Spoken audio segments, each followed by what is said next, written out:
బాధపడిపోతుంది ఆవిడ, ఏడుస్తుంది. మరి ఆవిడ అందరు నిందిస్తున్నారు కదా. అప్పుడు ఆవిడ ఒకరోజు దేవుని సన్నిధికి వెళ్ళిపోయింది. దేవుని సన్నిధికి వెళ్ళి ఇలాగ మోకరించి ప్రార్థన చేస్తుంది. ఆవిడ మోకరించి ప్రార్థన చేస్తుంది. పెదవులు మాత్రమే కదిలాడుతున్నాయి కానీ సౌండ్ బయటికి రావట్లేదు. అలా చాలా సేపు నుంచి ప్రార్థన చేసుకుంటుంది. అప్పుడు ఆ మందిరంలో పనిచేసే దేవుని సేవకుడు చూశాడు. ఇప్పుడు చాలాసేపు నుంచి ప్రార్థన చేస్తుంది, మనిషి ఏమో కదులుతుంది, పెదేలేమో కదులుతున్నాయి కానీ సౌండ్ బయటికి రావట్లేదు. అసలు ఏంటి ఈవిడ? ఒకవేళ ఈవిడేమన్నా మద్యం తాగొచ్చిందే? మద్యం అంటే ముందు అవుతున్నారు కదా ఇప్పుడు, అలా ముందు ఏమన్నా తాగొచ్చింది ఈవిడే, అందుకే ఇలా మొత్తురాలుగా ఉందనుకొని వచ్చి ఆవిడ దగ్గరికి వచ్చి, నువ్వు ఎంతసేపు మొత్తురాలుగా ఉంటావు, నీ మొత్తుని విడిచిపెట్టి బయటికి రా అని అన్నా. అప్పుడు ఆవిడ నిజంగా మందు తాగొచ్చింది ఆవిడ దేవుని సన్నిధికి? కాదు. అప్పుడు ఆవిడ అంటుంది, అయ్యా నేను మద్యం తాగలేదు, మందు తాగలేదు, నన్ను అలాగా మందు తాగేదానిలాగా అంటే పనికి మాలిన దానిగా నన్ను ఎంచొద్దు. ఇదిగో నాకు బిడ్డలు లేరు, నేను ఎన్నో అవమానాలు పొందుతున్నాను, శ్రమలు పడుతున్నాను, నేను అది నాకు పెద్ద శ్రమ, అందుకు దేవునికి ప్రార్థన చేస్తున్నాను, తండ్రి నాకు బిడ్డనివ్వయ్యా నేను దేవునికి మొరపెట్టుకుంటున్నాను అని ఆ విషయాన్ని అక్కడ ఉన్న దేవుని సేవకుడు చెప్పింది. అప్పుడు దేవుని సేవకుడు విని, అమ్మ దేవుడు నీ ప్రార్థన ఆలకిస్తాడు, దేవుడు నీకు బిడ్డని దయచేస్తాడు, నువ్వు క్షేమంగా ఇంటికి వెళ్ళు అని అంది. నేను అడిగిన వాళ్ళు చెప్పండి, ఎంతగా ఆవిడెవరో? సమీర ఉండాలైను. ఎంతగా ఆవిడెవరమ్మా? సరే నువ్వు చెప్పగలుగుతావుగా? నువ్వు చెప్పలేవంటరా?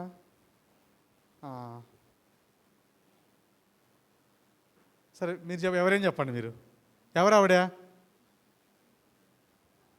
ఏంటయ్యా నేను మీరు అందరూ చెప్తారేమో అని చెప్పి నేను కంగారు పడిపోతున్నా. పెద్దగా చెప్పు. హన్నా ఆవిడ పేరు. హన్నా ఎల్కానా భార్యాభర్తలు. ఎల్కానా అనే ఆయన భర్త, హన్నా అనే ఆవిడ భార్య, ఆయన భార్య. అప్పుడు హన్నాకి బిడ్డలు లేరు, ఆవిడ గొడ్రాలు. అప్పుడు ఆవిడ ఆ నిందలు అవమానాలు పడుతూ దేవుని సన్నిధికి వెళ్ళి ప్రార్థన చేసుకుంది. ఆవిడ దేవుని దగ్గర ఒక మొక్కుకుంది. ఆవిడ ఏమని మొక్కుకుంది మీకు ఏమైనా తెలుసా? తెలుసా అంటారా నీకు? ఆదిత్య, ఏమని మొక్కుకుంది ఆవిడ దేవుని దగ్గర? దేవుని దగ్గరికి వెళ్ళి ప్రార్థన చేసింది కదా. అప్పుడు ప్రార్థన చేస్తూ దేవునికి మొక్కుకుంది. ఆవిడ ఏమని మొక్కుకుంది? బుల్లిబుజ్జి నువ్వు చెప్పు. అదే పిల్లలు కావాలని అడిగింది. ఏమని మొక్కుకుంది అంటే ఆవిడ ఏమందంటే, తండ్రి నాకు ఒక మగబిడ్డనివ్వు, నువ్వు నాకు ఒక మగబిడ్డనిస్తే ఆ బిడ్డని నేను మీకే ఇచ్చేస్తా. అంటే నాకు ఒక మగబిడ్డనివ్వయ్యా, ఆ బిడ్డని నేను మీకే ఇచ్చేస్తాను, మీ సేవ చేపిస్తాను, మీ సన్నిధిలో విడిచిపెట్టేస్తాను, ఇక ఆ బిడ్డ మీ సన్నిధిలోనే పెరుగుతాడు, నా దగ్గర పెరగడం అని చెప్పి దేవునికి మొక్కుకుంది ఆవిడ. ఇప్పుడు మనం కూడా అంటాం కదా, నేను బాగా చదివితే నేను ఫస్ట్ క్లాస్ వస్తే నీకు పార్టీ ఇస్తానరా, నేను నీకు ఇది ఇస్తానరా అని చెప్పుకుంటాం కదా మనం. కొంతమంది ఏమో తండ్రి నాకు మంచి మార్కులు వస్తే నేను పలారం ఇస్తాను, నేను కానుక ఇస్తాను అని కొంతమంది ఇలా మొక్కుంటారు కదా. కానీ హన్నా ఏమని మొక్కుంది అని అంటే దేవుని దగ్గర, అయ్యా నాకు ఒక మగబిడ్డ నువ్వు. మగబిడ్డనే ఎందుకు కోరుకుందంటే మగబిడ్డ దేవుని సేవ చేస్తాడు కదా, అందుకు నాకు ఒక మగబిడ్డ నువ్వు, ఆ బిడ్డ నీ సేవ చేస్తాడు, నీ సన్నిధిలోనే పెరుగుతాడు, నాకు ఒక బిడ్డనివ్వయ్యా అని చెప్పి దేవునికి మొక్కుంది. అప్పుడు ఆవిడ దేవునికి మొక్కుంది, ప్రార్థన చేసింది. ఆ ప్రార్థన దేవునికి ఇష్టంగా ఉందా? ఆ ప్రార్థన ఇష్టపడతాడా? ఇష్టపడ్డా? దేవుడు ఇష్టపడతాడు. అప్పుడు దేవుడు ఆమెకు బిడ్డని ఇచ్చాడు. అయితే ఒక ప్రశ్న మగపిల్లలకి, ఇప్పుడు నాకు ఒక బిడ్డనివ్వయ్యా, ఆ బిడ్డ నేను నీకు ఇస్తాను అని తల్లి మొక్కుకుంటే, ఇప్పుడు దేవునికి ఇచ్చే కాడికి బిడ్డని ఎందుకు అడిగింది ఆవిడ? ఇప్పుడు అంతకాడికి బిడ్డ ఎందుకు? ఇప్పుడు మొక్కు ఉంది కదా, నాకు ఒక బిడ్డనివ్వయ్యా, బిడ్డ నీకు ఇస్తాను అని. ఇప్పుడు ఎన్ని సంవత్సరాల నుంచో నాకు బిడ్డలు లేరు అని బాధపడుతుంది. మరి అలాంటప్పుడు మళ్ళీ బిడ్డని ఎందుకు అడగాలి ఆవిడ దేవునికి ఇచ్చేటప్పుడు? ఎవరు చెప్పారు? పెద్ద చెప్పండి. అందరూ ఎగతాళి చేస్తున్నారు, అందుకు అడిగింది ఆవిడ ఎగతాళి పోవడానికి. వెరీ గుడ్ నాన్న, బాగా చెప్పాడు ఆదిత్య, నిజమేనది. ఇప్పుడు అందరూ ఆవిడ ఎగతాళి చేస్తున్నారు కదా, అందరూ ఆవిడ బాధ పెడుతున్నారు కదా. ఇప్పుడు దేవుడు బిడ్డనిస్తే ఎగతాళి చేస్తారు ఇంకా? అప్పుడు ఎవ్వరూ ఎగతాళి చేయరు, అప్పుడు ఎవ్వరూ హేళన చేయరు. అందుకే ఆవిడ బిడ్డని అడిగింది. ఇప్పుడు ఆ బిడ్డనిస్తే ఆ బిడ్డ దేవుని సన్నిధిలో ఉంటాడు, దేవుని సన్నిధిలో పెరుగుతాడు. ఇంకా ఆవిడకి ఏ బాధ లేదుగా, ఆవిడని ఎవరు ఎగతాళి చేయరుగా. అదిగో దేవుడే ఆమెకు బిడ్డని ఇచ్చాడు, ఆ బిడ్డ దేవుని సన్నిధిలో పెరుగుతున్నాడు అనుకుంటారు కదా. అది అంటే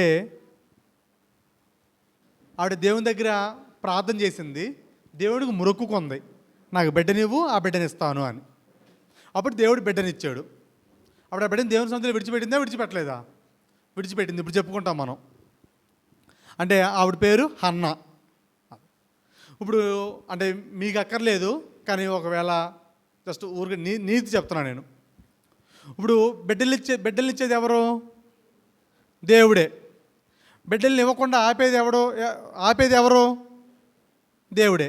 అంటే బిడ్డల్ని ఇచ్చేది దేవుడే, బిడ్డల్ని ఇవ్వకుండా ఆపేది దేవుడే. అప్పుడు మన చేతిలో ఏమైనా ఉందా? మన చేతుల్లో ఏమీ లేదు. డాక్టర్ల చేతుల్లో కానీ మన చేతుల్లో కానీ ఏమీ లేదు.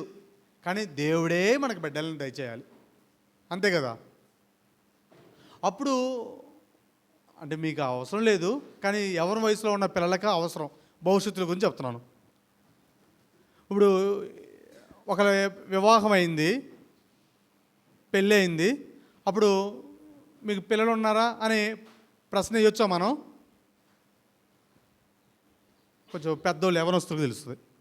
అంటే ప్రస్తుతం లోకం ఎలాగుందంటే, ప్రస్తుతం లోకం ఎలాగుందమ్మా, పెళ్ళి అయిన నెల కాడ నుంచే వేస్తారు కదా ప్రశ్న.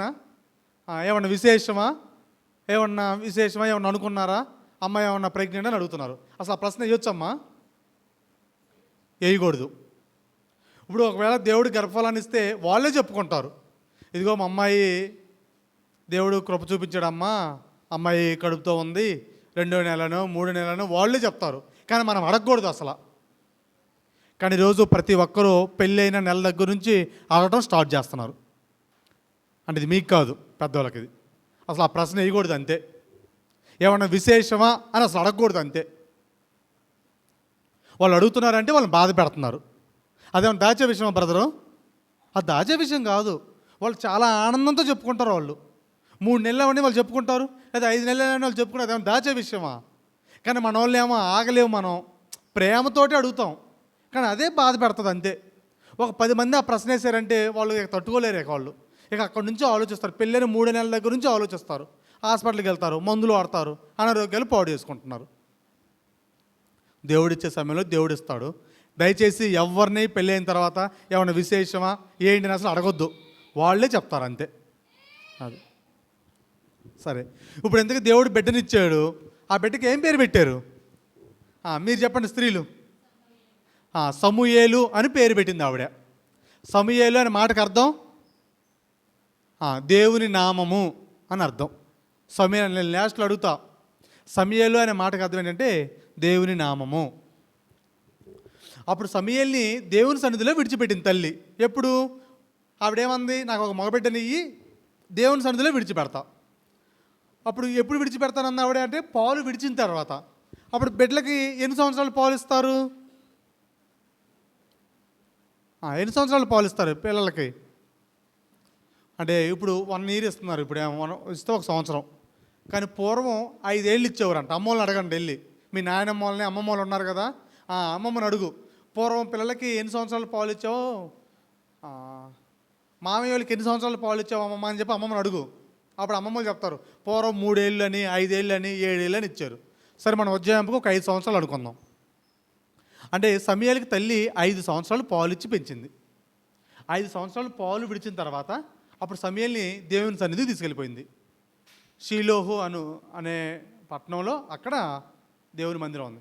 అప్పుడు ఆమె షీలోహు తీసుకొని వెళ్ళి సమూయేలుని అక్కడ విడిచిపెట్టి అప్పుడు వెళ్ళిపోయింది 5 సంవత్సరాల తర్వాత. 5 సంవత్సరాలు అంటే ఎవరికి ఉన్నాయి? ఎన్ని సంవత్సరాలు రా నీకు? అది ఆ పాపకి, మధ్యలో పాపకి ఎన్ని సంవత్సరాలు?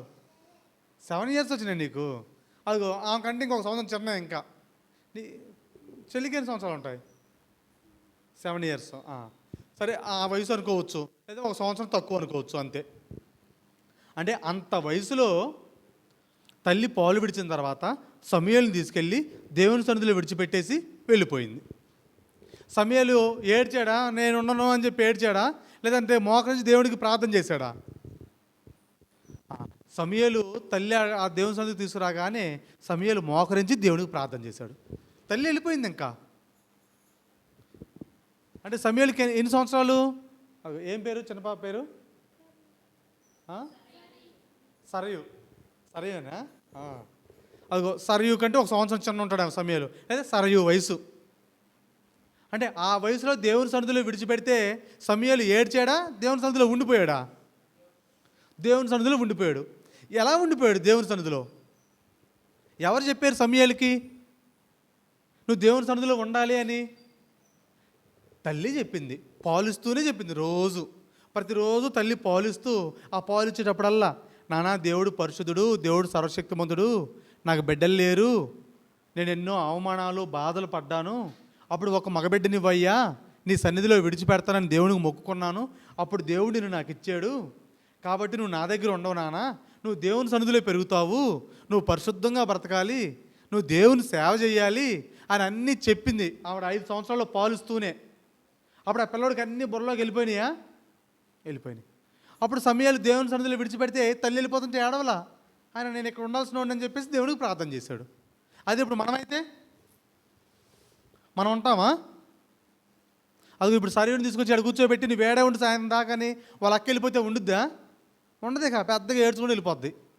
ఇప్పుడు ఆదిత్య అని నువ్వు ఇక్కడే ఉండాలి రోజంతా అంటే ఉంటాడు? ఇంకా ఉండడు. కానీ సమూయేలు ఎంతడు? నీకంటే చిన్నోడు అంట, 5 సంవత్సరాలు 6 సంవత్సరాలు. ఆ వయసులోనే దేవుని సన్నిధిలో విడిచిపెట్టాడు. వాళ్ళ అమ్మని నాన్నని విడిచిపెట్టేసి అక్కడ ఉండిపోయాడు. అలా మనం ఉండగలుగుతామా? మనం ఉండలేం. కానీ సమూయేలు మాత్రం చిన్న వయసులోనే తల్లిదండ్రులు విడిచిపెట్టి దేవుని సన్నిధిలో ఉండిపోయాడు. అప్పుడు సమూయేలు ఎలాంటి వ్యక్తి అని అంటే 5 మాటలు చెప్తా సమూయేలు గురించి. 5 మాటలు చెప్పి నేను ముగిస్తాను నేను కరెక్ట్గా. సమూయేలులో విధేయత ఉంది. విధేయత కలిగిన సమూయేలు ఎలా జీవించాడు? ఇప్పుడు తల్లి దేవుని సన్నిధిలో విడిచిపెట్టి వెళ్ళిపోయింది. ఇప్పుడు సమూయేలు ఎలా ఉన్నాడంటే విధేయత కలిగి ఉన్నాడు. ఇప్పుడు అది రాసుకోండి మీరు. విధేయత కలిగిన సమూయేలు ఎలా ఉన్నాడు? మీరు నోట్స్లో అయితే అలా రాసుకోవచ్చు. విధేయత కలిగిన సమూయేలు ప్రవర్తన. అప్పుడు సమూయేలు ఎలాగున్నాడు అని అంటే చాలా విషయాలు ఉన్నాయి. జస్ట్ మీకు గుర్తుండడానికి ఒక 5 విషయాలు చెప్తాను నేను. ఇప్పుడు సమూయేలు ఎక్కడున్నాడు? ఇప్పుడు తల్లి దగ్గర ఉన్నాడా? దేవుని సన్నిధిలో ఉన్నాడా? దేవుని మందిరంలో ఉన్నాడు. ఇప్పుడు తల్లి వెళ్ళిపోయింది ఇంకా, అంటే ఆవిడ ఇంటికి వెళ్ళిపోయింది. ఇప్పుడు దేవుని సన్నిధిలో సమూయేలు ఉన్నాడు. ఇప్పుడు సమూయేలు ఎలాగున్నాడు అక్కడ అని మనం ఆలోచిస్తే, సమూయేలు గ్రంథం 1వ అధ్యాయం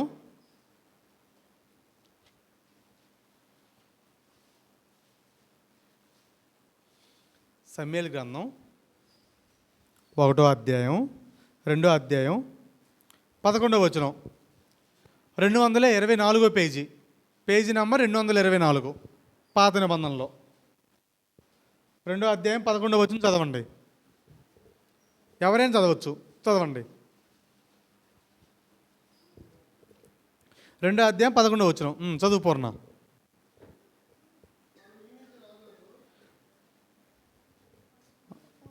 మొదటి సమూయేలు 2వ అధ్యాయం 11వ వచనం. తరువాత ఎల్కానా రామాలోని తన ఇంటికి వెళ్ళిపోయిను. అయితే ఆ బాలుడు యాజకుడైన ఏలి ఎదుట యెహోవాకు పరిచర్య చేయుచుండెను. ఏం చేస్తున్నాడు సమూయేలు? దేవుని సన్నిధిలో ఉండి దేవునికి పరిచర్య చేస్తున్నాడంట. తర్వాత 3వ అధ్యాయం 1వ వచనం కూడా,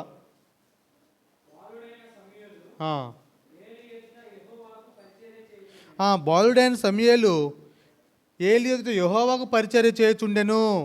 2వ అధ్యాయం 18వ వచనంలో కూడా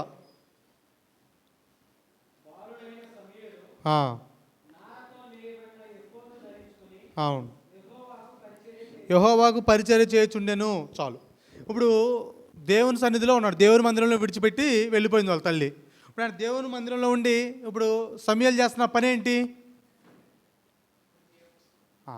యెహోవాకు పరిచర్య చేస్తున్నాడంట.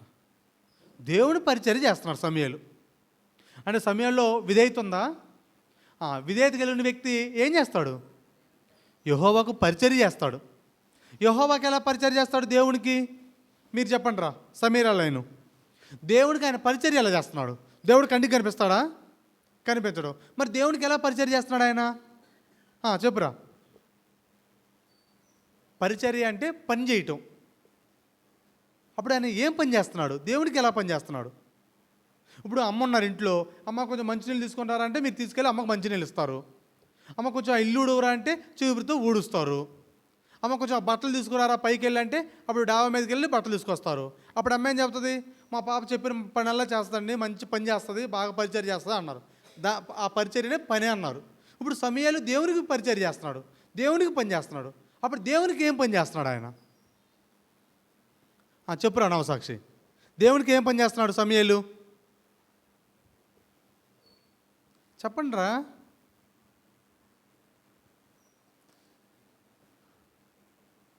దేవునికి ఏం పని చేస్తున్నాడు నాని? చెప్పు బుజ్జి. యెహోవాకు పరిచర్య చేయుచుండెను. పని నాన్న, పరిచర్య. పరిచర్య అంటే ఇప్పుడు దేవుని మందిరంలో ఉన్నాడు. ఇప్పుడు దేవుని మందిరంలో డస్ట్ ఉంటే చీపురుతో ఊడుస్తాడు ఆయన. మరి అదే పని అంటే చెప్పరే. అంటే సమయాలు దేవుని మందిరాన్ని ఊడ్చుంటాడా? చీపురు తీసుకొని ఊడ్చుంటాడు. ఇటరండి నాన్న, ఇట కూర్చోండి, ఇటరండి, నువ్వు కూడా ఇట్రా.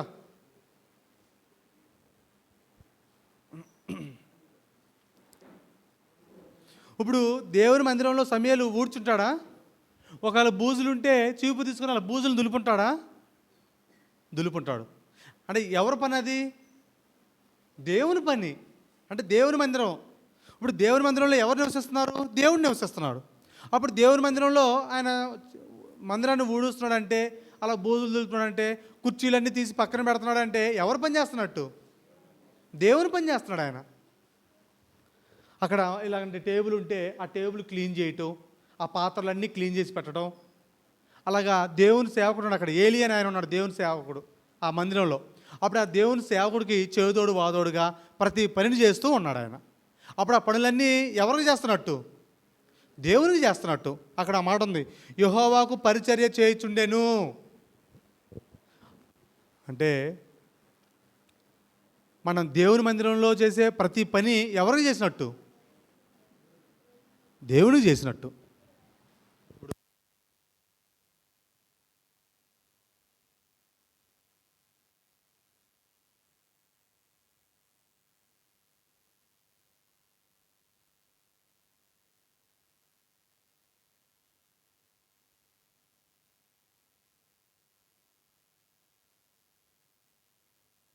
ఇస్తాడా?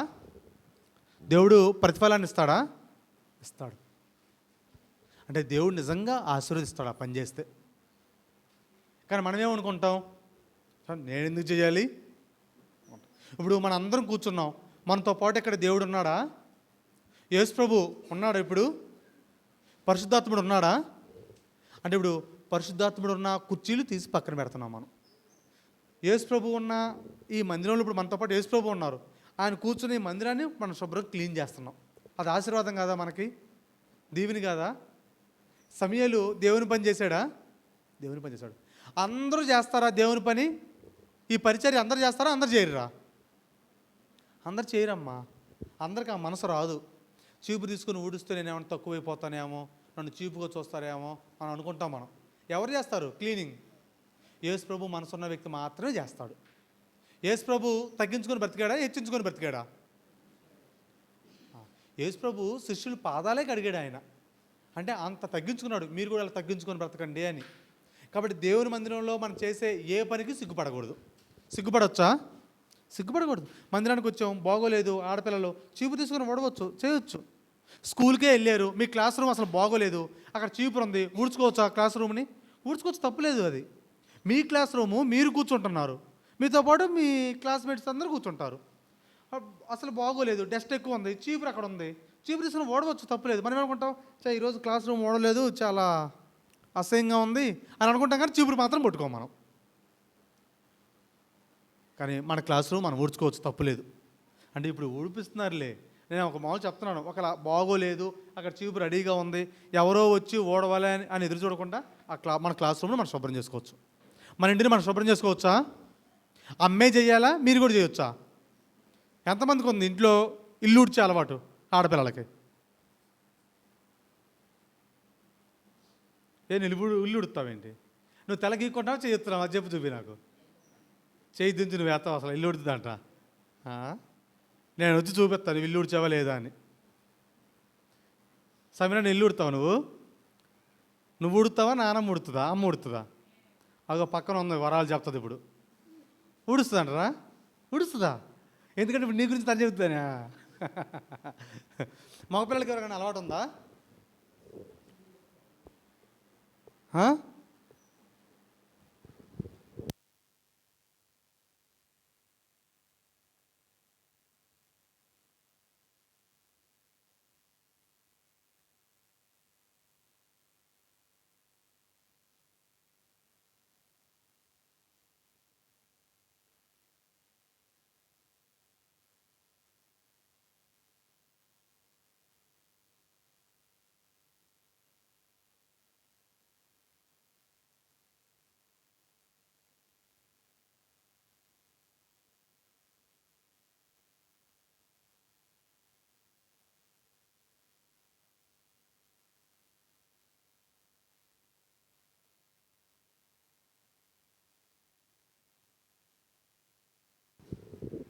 అంటే ఇప్పుడు మీరిద్దరు మగపిల్లలే, ఇంట్లో ముగ్గురు మగపిల్లలే కదా, అప్పుడు అమ్మకి హెల్ప్ చేయొచ్చు, అప్పుడు తప్పులేదు ఇల్లు ఉండటం, అదేం సిగ్గుపడాల్సిన పని లేదు. ఇప్పుడు మీరు మగపిల్లలే, ఇప్పుడు అక్క వెళ్ళిపోయింది, ఇప్పుడు మీ ఇద్దరు ఉన్నారు, ఇప్పుడు అమ్మకి హెల్ప్ చేసుకోవచ్చు. ఇప్పుడు అమ్మ పనికి వెళ్ళిపోతుంది, ఉదయాన్నే మున్సిపాలిటీలోకి పనికి వెళ్ళిపోతారుగా, నాన్న వెళ్ళిపోతారు కదా, అప్పుడు ఇల్లు ఎలాగ వదిలేస్తారో కొంచెం శుభ్రం చేసుకుంటారా?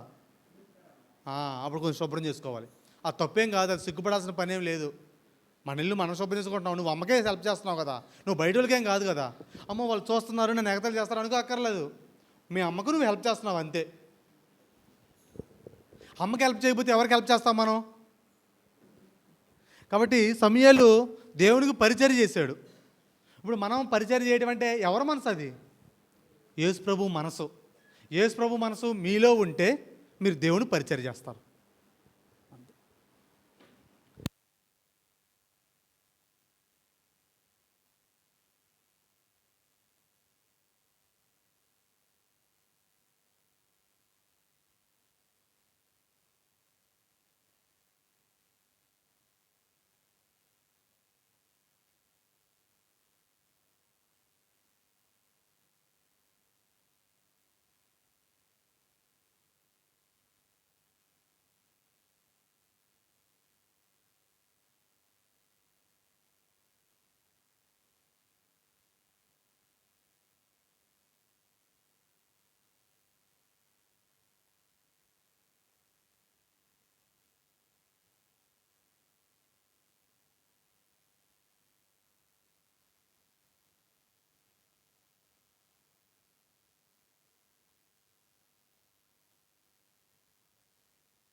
హన్న తన బిడ్డకి చిన్న వయసులోనే నేర్పుకొని దేవుని సన్నిధిలో పెట్టుకుంది.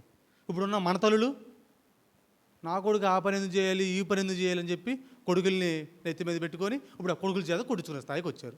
ఇప్పుడు ఏడుతున్నారు, నా కొడుకు నన్ను కొడుతున్నారు, నా మాట అంటలేదంటే నువ్వు చేసుకుందే కదా. కొడుకు తప్పు కాదు, తల్లి తప్పు. తల్లిదేనా తప్పు? తల్లిదే తప్పు.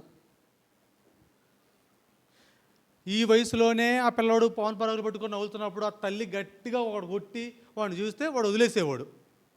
అప్పుడు ఆ తల్లి దాచిపెట్టింది, మొక్కలకి వెళ్ళే వాళ్ళం కదా, ఆ తల్లి ఇలా దాచిపెట్టింది. ఇప్పుడు భయంకరంగా ఉన్నాం. అసలు తల్లుడు మాట ఎంటలేదు ఇప్పుడు పిల్లలు. మన పిల్లలే, మన అన్నదమ్ముళ్ళే, మనోళ్ళే, మనమే. కాబట్టి కానీ సమూయేలు ఎలాగున్నాడు? సమూయేలు మొట్టమొదటి పని, సమూయేలు దేవుని సన్నిధిలో ఉన్న తర్వాత దేవునికి పరిచర్య చేస్తున్నాడు సమూయేలు. మనం దేవుని పరిచర్య చేసే వాళ్ళలాగా ఉండాలా? మనలో విధేయత ఉంటే, తగ్గింపు స్వభావం ఉంటే మనం ఏం చేస్తాం? పరిచర్య చేస్తాం, దేవుని పని చేస్తాం. ఒకటి. తర్వాత రెండు, ఇంకెలాగున్నాడు ఆయన అని అంటే 2వ అధ్యాయం 12వ వచనం నుంచి 17 వచనాలు చదవద్దు, నేను స్టోరీ చెప్తాను మీకు. ఏముంది ఇక్కడ అని అంటే, ఇప్పుడు సమూయేలు దేవుని సన్నిధిలో ఉన్నాడు, దేవుని సన్నిధిలో ఎదుగుతున్నాడు. ఇప్పుడు అక్కడ దేవుని సేవకుడు ఉన్నాడు కదా, ఏలి అని ఆయన. ఏలి అని ఆయనకి 2 కుమారులు ఉన్నారు. ఏలి కుమారుల పేర్లేంటి? ఓప్ని, పినేహాసు. 2 కుమారులు ఉన్నారు. వీళ్ళు మంచోళ్ళు కాదు, వీళ్ళు దేవుని సేవకుడు పిల్లలే, కానీ బాగా చెడ్డగా ఉన్నారు వాళ్ళు. అంటే చెడ్డగా అంటే చెడుల బట్టలు లోనైపోయారు, త్రాగటం, దేవుని మందిరంలోకి వచ్చి చెడ్డ పనులు చేయటం, అలాగ ఉన్నారు వాళ్ళు. ఇప్పుడు సమూయేలు ఎవరిని చూస్తూ పెరిగాడు? ఏలి 2 కుమారులు ఓప్ని, పినేహాసులు చూస్తూ పెరిగాడు. ఇప్పుడు వాళ్ళని చూస్తూ పెరిగితే ఎలా అయిపోతారు? దేవుని కుమారుడుగా ఉంటాడా, వాళ్ళలాగా అయిపోతాడా? వాళ్ళలాగా అయిపోవాలి. కానీ సమూయేలు వాళ్ళలాగా అయిపోయాడా? అయిపోవాలా. సమూయేలు దేవుని సేవకులు దేవుని సేవకుని పిల్లలు తప్పు చేస్తున్నప్పటికీ, వాళ్ళు భయంకరంగా ఉన్నప్పటికీ వాళ్ళని చూస్తూనే పెరిగాడు, కానీ వాళ్ళలాగా మారిపోవాలా. వాళ్ళలాగా ఆయన మారిపోలేదు. కానీ ఇప్పుడు మనం ఎలాగ ఉన్నాం? ఇప్పుడు చిన్న వయసు నుంచి ఆ ఏలి కుమారులను చూస్తూనే దేవుని మందిరంలో పెరుగుతున్న వ్యక్తి, వాళ్ళు చూస్తేనేమో దేవునికి ఇచ్చేనేమో అర్పణలో అలాగ తీసుకురాగానే పట్టుకొని వెళ్ళిపోతున్నారు. వాళ్ళ ప్రవర్తన మారిపోయింది, వాళ్ళు చెడ్డగా ప్రవర్తిస్తున్నారు, భయంకరంగా ఉన్నారు వాళ్ళు. కానీ అంత భయంకరంగా ఉన్న పిల్లల్ని చూస్తూ, ఆ దేవుని సేవకుల పిల్లల్ని వాళ్ళు చూస్తూ కూడా, కానీ ఎలాగున్నాడు సమూయేలు? వాళ్ళ ప్రభావం ఏమాత్రం ఆ బిడ్డల మీద సమూయేలు మీద పడకుండా అసలు ప్రత్యేకంగా బ్రతికాడు. అంటే సమూయేలు నిగ్రహం కలిగి బ్రతికాడు. అది 2వ మాట. 1 యెహోవాకు పరిచర్య చేస్తున్నాడు, 2 నిగ్రహం కలిగి బ్రతికాడు. అంటే తన కళ్ళ ముందు తప్పు చేస్తున్నా సరే ఆ పాపాన్ని చేయకుండా బ్రతికాడు. అది ఇప్పుడు మనమైతే, ఇప్పుడు మనం ఎలాగున్నాం?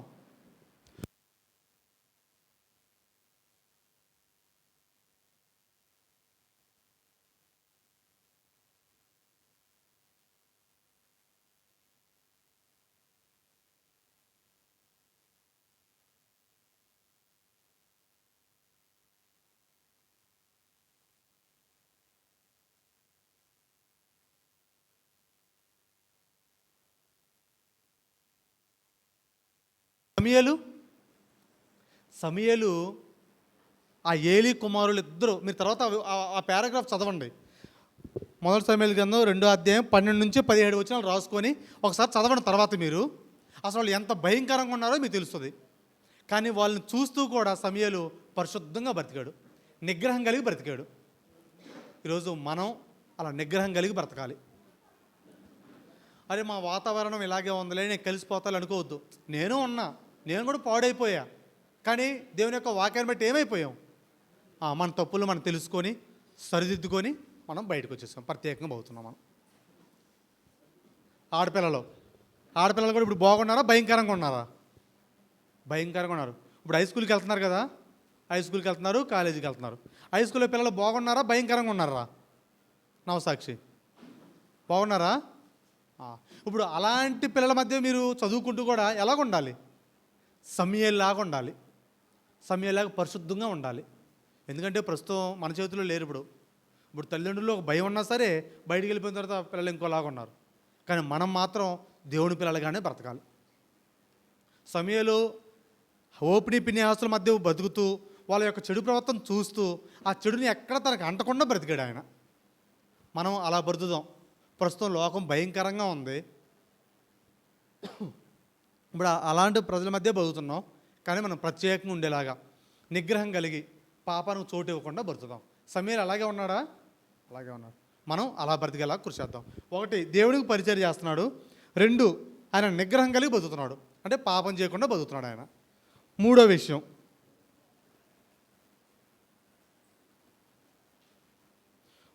ఏంటంటే 3వ అధ్యాయంలో దేవుడు సమూయేలుని పిలుస్తాడు. దేవుడు సమూయేలుని పిలిచినప్పుడు ఆ పిలుపుకు లోబడ్డాడా లేదంటే ఆయన విసుక్కున్నాడా? అంటే దేవుడు ముందు సమూయేలుని పిలుస్తాడు, సమూయేలు సమూయేలు అని. అప్పుడు సమూయేలు నిద్రపోతున్నాడు, దేవుని మందిరంలో నిద్రపోతున్నాడు. ఆయన లేచి ఏలి పక్క రూమ్లో పడుకున్నాడు. అప్పుడు ఏలి దగ్గరికి వెళ్ళి, నా ఏలిని వాడా, నన్ను పిలిచావా అని అడుగుతాడు. నేను నిన్ను పిలవలేదు అని చెప్తే వెళ్ళి పడుకుంటాడు సమూయేలు. మళ్ళీ దేవుడు పిలుస్తాడు, సమూయేలు సమూయేలు అని. ఆయన మరలా వెళ్తాడు ఆయన దగ్గరికి, వెళ్ళి నా చిత్తం ఏలిని వాడా, నన్ను పిలిచావా అని అడిగాడు. అప్పుడు నేను పిలవలేదు, వెళ్ళి పడుకో అన్నాడు. మళ్ళీ మూడోసారి పిలిచాడు, మూడోసారి వెళ్ళాడు, చిత్తం నా ఏలిని వాడా, నన్ను పిలిచావా అని. అప్పుడు ఏలీకి అర్థమైంది, అంటే దేవుడు పిలుస్తున్నాడు సమూయేలుని అని ఆయనకు అర్థమయ్యి అప్పుడు చెప్తాడు, ఈసారి నేను పిలిస్తే చిత్తం నా ఏలిని వాడా, నేను ఆలకిస్తున్నాను, సెలవివ్వండి అని చెప్పు నువ్వు అని అన్నాడు.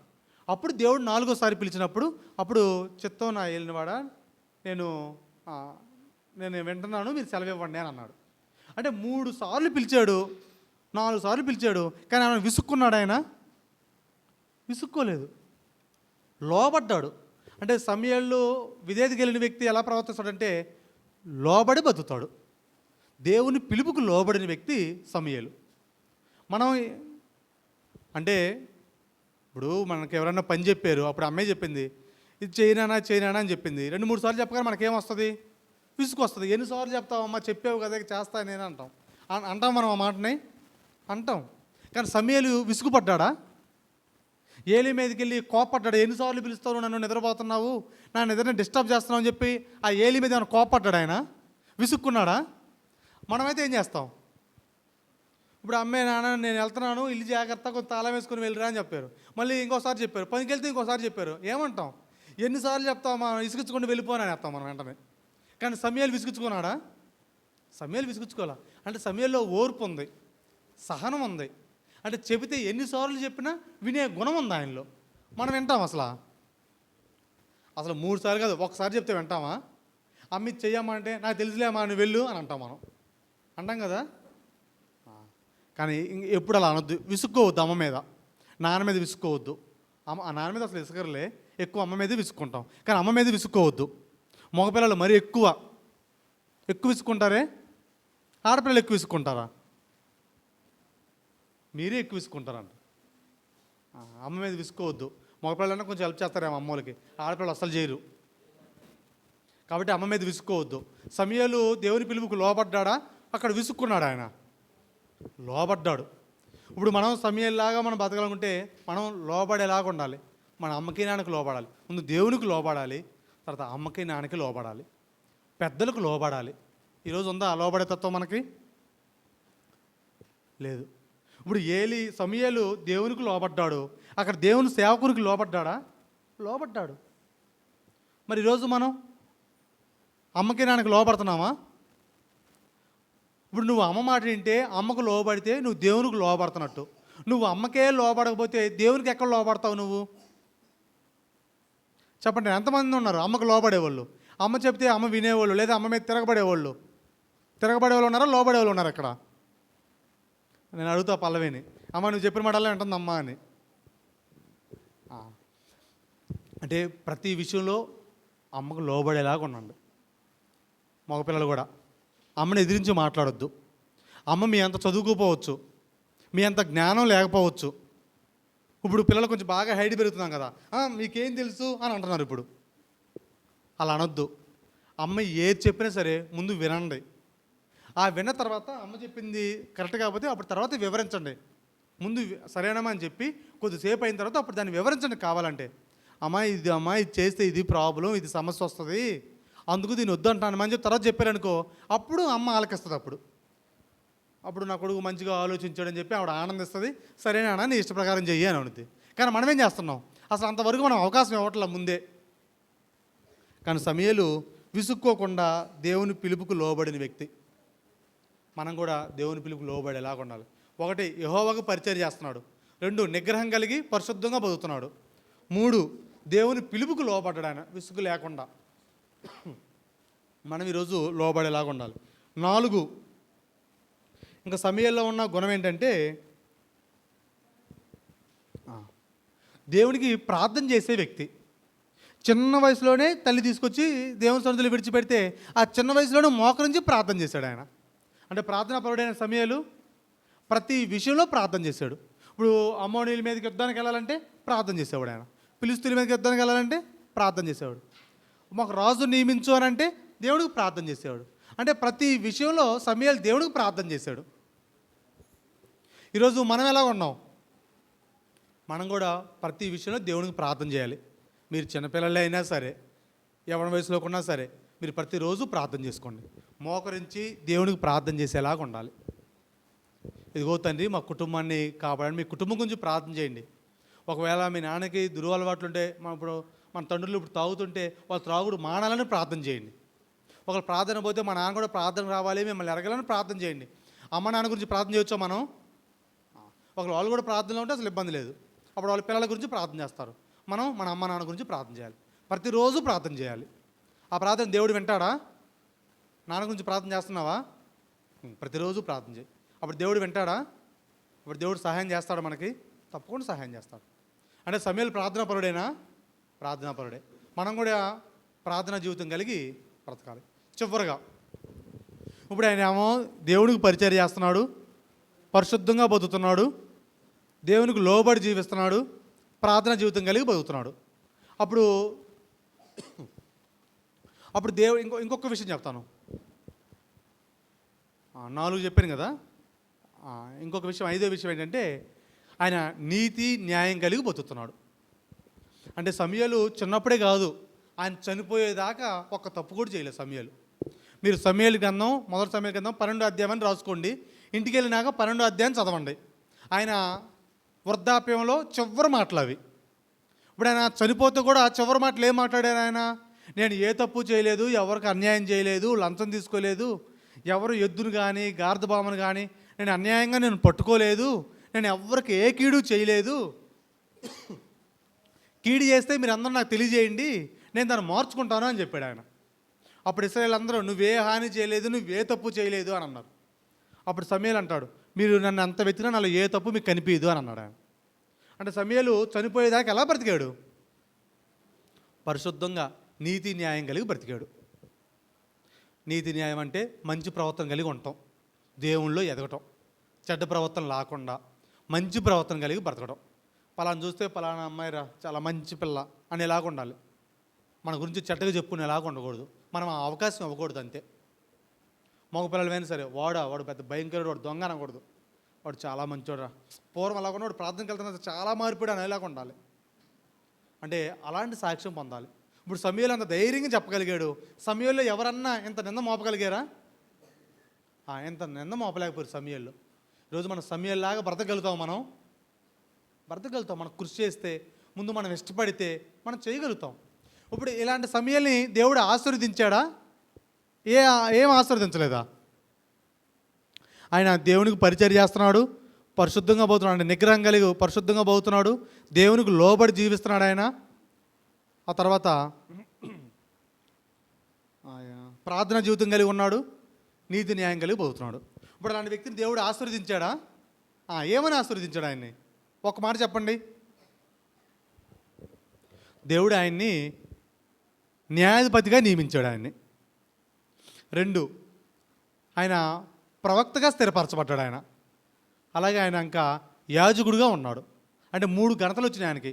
దేవుని యాజకుడు, ఆయన ప్రవక్త, ఆయన న్యాయాధిపతి. ఇశ్రాయేలు ప్రజలందరూ ఒక 30 లక్షల మంది ఉంటే ఆ ప్రజలందరికీ ఏనే న్యాయాధిపతి, న్యాయం తీరుస్తున్నాడు ఆయన. న్యాయాధిపతిగా ఉన్నాడు వాళ్ళకి, అధికారిగా. అంటే దేవుడు ఏం చేశాడు? ఆ సమూయేలుని ఒక మంచి స్థాయిలో ఉంచాడా లేదా? ఉంచాడు. ఈరోజు నువ్వు చదువులో అభివృద్ధి పొందాలి అంటే, నువ్వు చేస్తున్న వ్యాపారంలో ఒకవేళ నువ్వు వ్యాపారం చేస్తే, లేదంటే వ్యవసాయం చేస్తే, నీ వ్యవసాయంలో దేవుడిని అభివృద్ధిపరచాలి అంటే, నువ్వు చేతి పని చేసుకుంటే నీ చేతి పనిలో దేవుడిని అభివృద్ధిపరచాలి అంటే నువ్వు సమూయేలులాగా ఉండు. అప్పుడు దేవుడు నిన్ను ఆశీర్వదిస్తాడు. సమూయేలులాగా తల్లిదండ్రికి లోబడేలాగా అలా మంచి ప్రవర్తన కలిగి ఉంటే దేవుడు ఆశీర్వదిస్తాడు, మనల్ని ఆశీర్వదిస్తాడు. ఈరోజు మనం సమయలాగా ఉండటానికి కృషి చేద్దామా? సమయలు పుట్టిన దగ్గర నుంచి చనిపోయే వరకు ఏ తప్పు లేకుండా పరిశుద్ధంగా బతికాడు. ఈరోజు మనం సమయలాగా బ్రతుకుదాం. అలాగా మనం బ్రతుకుతుంటే దేవుడు మనల్ని ఆశీర్వదిస్తాడు.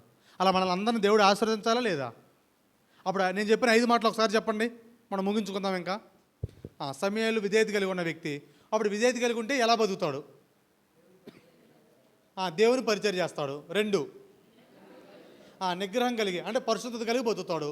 3, దేవునికి లోబడి జీవిస్తాడు. 4, ప్రార్థనా జీవితం కలిగి బతుకుతాడు. 5, నీతి న్యాయం కలిగి జీవిస్తాడు. ఇలా ఉన్న వ్యక్తిని దేవుడు ఆశీర్వదించాడా? ఆశీర్వదించాడు. ఆయన ప్రవక్తగా ఉన్నాడు, న్యాయాధిపతిగా ఉన్నాడు, దేవుని యాజకుడిగా ఉన్నాడు. మరి ఏలీ కుమారులు ఉన్నారు, ఓపిడి పిన్యాసులు. వీళ్ళు ఎలాగున్నారు? వీళ్ళేమో అవిధేయత కలిగి ఉన్నారు. అవిధేయత వలన ఎలా ఉన్నారంటే వాళ్ళు బలత్కారులుగా ఉన్నారు, చెడిపోయి ఉన్నారు, వాళ్ళు దేవునికి అసహ్యులుగా ఉన్నారు. మిక్కిలి దుర్మార్గులు అని ఉంది. ఓపిడి పిన్యాసులు 3 మాటలు: బలత్కారులు, మిక్కిలి దుర్మార్గులు, దేవునికి అసహ్యులు. ఎవరు వాళ్ళు? ఓపిడి పిన్యాసు. అంటే వాళ్ళ అవిధేయత వలన ఇలా జీవించారు. విధేయత వలన సమయలు ఇలాగున్నాడు. 5 మాటలు చెప్పుకున్నాం. అవిధేయత వలన ఓపిడి పిన్యాసులు, బలత్కారులు, వాళ్ళు దేవునికి అసహ్యులు, మిక్కిలి దుర్మార్గులుగా ఉన్నారు. ఇప్పుడు రెండింటికి కారణం చెప్పండి. సమయాలు ఎలా ఉంటానికి కారణం ఏంటి? ఓపిడి పిన్యాసులు ఎలా ఉంటానికి కారణం ఏంటి? అంటే ఇది మీకు కాదు, హెచ్చరిక ఆమె తల్లిదండ్రులకి. అంటే హన్న సమయల్ని అలా పెంచింది, పరిశుద్ధంగా పెంచింది. ఇటు ఓపిడి పిన్యాసుల్ని తండ్రి సరైన రీతిలో పెంచలేకపోయాడు. ఆయన దేవుని కంటే తన బిడ్డల్ని ఎక్కువగా ప్రేమించుకున్నాడు తండ్రి. తప్పు చేసినా సరే తన బిడ్డలను గద్దించాల, అందుకే తన బిడ్డలు పాడైపోయారు. కానీ దేవుని భయంలో పెంచుకున్న తల్లి, ఆ పిల్లవాడు సమయలు మంచి ప్రవర్తనతో ఉన్నారు. కాబట్టి మన అందరం సమయల్లాగా మంచి ప్రవర్తన కలిగి బ్రతుకుదాం. అప్పుడు దేవుడు మిమ్మల్ని ఎప్పుడు దేవుడు ఆశీర్వదిస్తాడు. అలా దేవుని చేత మన అందరం ఆశీర్వదించబడాలంటే సమయల్లాగా బ్రతుకుదాం. అలా అందరూ ఉండాలని కోరుకుంటూ మీకు ఈ విషయాల్ని హెచ్చరిస్తూ నేను హెచ్చరించుకుంటూ ఈ మాటలు ముగిస్తున్నాను. అందరికీ వందనాలు.